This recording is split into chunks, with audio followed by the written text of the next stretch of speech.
Hi, this video is for a project that we're doing in my basic design class for a positive negative shape project where my students will be inking in the negative shapes, so the spaces in between the leaves for a foliage project.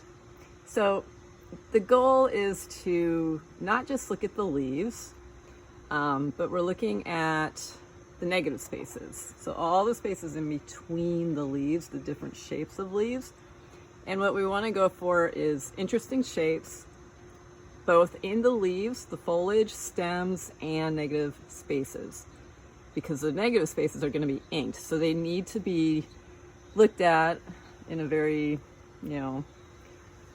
interesting way. They're just as important. So what I'm doing is I'm just looking at some stuff on my fence here, and I'm looking for something interesting. So as I go around, compositionally, I want nice rhythm, flow throughout the whole surface of my page. I want unity, I want interesting shapes. And I can look at clumps like this sort of thing as a big shape. So overlapping is not going to be inked, so it'll be, when leaves overlap, it's considered one new shape. If I look at this guy here, that's one shape with the stems and then the negative spaces in between.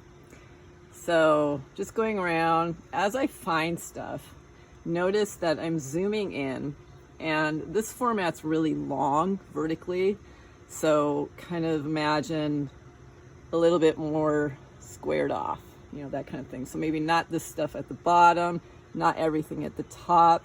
Look at the center. How does that look? And as I go through, do I like what I see? Do I like the negative spaces? So far I'm not finding much. And as I do this, I can just snap a few photos. Maybe that's interesting. We're going to be going off at least 3 sides of the page, off the border. So I like this, so I take a picture of it. I can also angle things. I can zoom in. Definitely play with zooming in, cropping, that sort of thing. Look for diagonals going through, where this kind of thing, straight up and down, is not as interesting as maybe something like this. Take some pictures.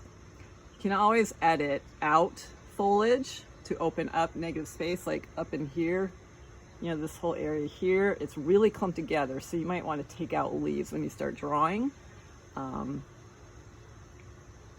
get more interesting negative shapes in there. Like some stuff in there. You can also do different types of foliage together. Go underneath.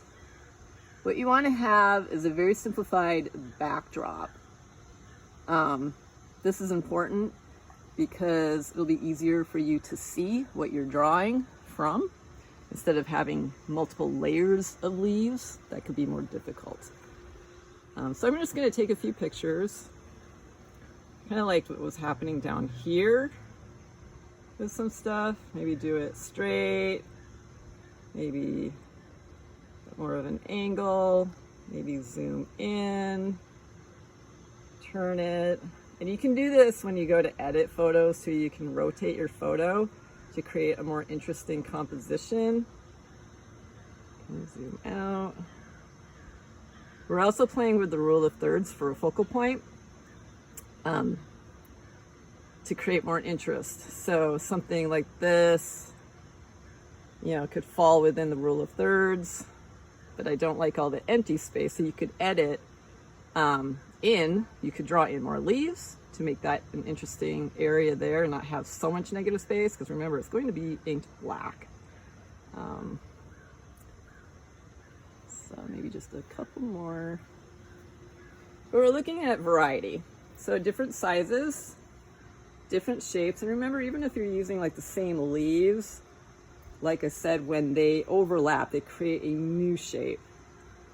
You can include flowers. You can, even like, for really cool interesting shapes. I don't have much. There's not much here, so I'm gonna move on to some other stuff. Maybe something there looks good. Okay. Okay, so I'm at a magnolia tree, I think. And obviously there's a lot of foliage behind. So if you find something like this, what I'm looking at is what's in the foreground. You can also work with this, even though there's not like a simple backdrop, but you can see the shapes clearly, and you can see the negative shapes pretty clear. So something like this, I might use it, I might not. So I'll take a picture of it. Maybe change my angle. The reason I like this is looking at the leaves, there's scale change, there's interesting shape, not just in the foliage though, even the negative spaces that support the foliage work really well. And I can go into something like this and zoom in.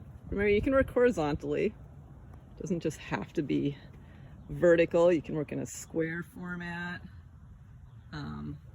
Kind of see through things. If you see like the negative space in between, remember everything that's foliage that you're including is going to be white. It's the negative shape around that's going to be black. So you got to kind of think about that as you're photographing and editing in your drawing.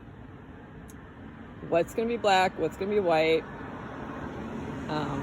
But this is a really neat, it's a really cool shape. I'm just gonna look, ooh, I like that.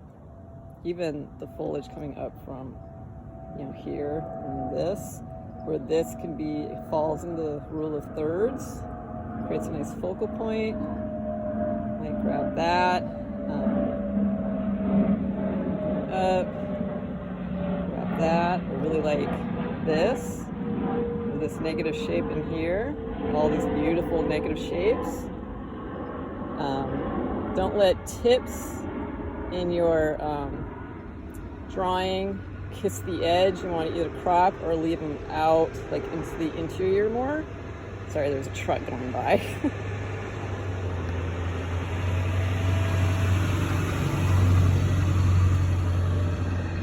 And then there's just, you know, cool simple foliage. This tree has a lot of neat stuff. So just, you know, I'm walking around my neighborhood, checking things out, taking a bunch of pictures. Just go with what feels good to you, and looking for those really cool shapes that are interesting with interesting edges. I mean, look at that. That's fun stuff right there. That's fun. Love that. And then remember to play with different angles, not just shooting at one angle, but getting low and looking up, down, from different sides. Change your format to horizontal, vertical, maybe think of square format, whatever works. So you can go, I mean, there's like a lot of complicated things. I think you probably want to steer away from is things that, this is beautiful, but it's all the same. All the foliage is the same size, same shape, kind of boring. Where that in comparison to some stuff like that, and those shapes, that to me is interesting. That creates a beautiful image that, is going to capture the eye, even when it's just all white, negative shape as foliage in your inked drawing. It'll be really beautiful. So you can choose more simple, singular things as long as it's interesting. I have one image that I posted in the Canvas page for this project where it's very simple, but it's beautiful because something like this, just doing this foliage, you see the angle, that's action. If it's straight vertical, it's action potential, but it is more stiff. This gives more eye movement going through the whole page, and it has beautiful shapes all around. You could, maybe add little, some of this stuff, that kind of stuff. And then you can have some bigger negative shapes, as long as this is interesting enough to look at and keep your eye, because these can be areas of rest for the eye, for the viewer. So that's about it. You know, like I said, walk around your neighborhood. That's what I'm doing. It's a beautiful misty morning right before class. So have fun with this. Have fun being a photographer. If you can't find anything in your neighborhood, you can go to parks, go in someone else's neighborhood, anywhere. Lots of beautiful stuff out there. All right, thanks for watching.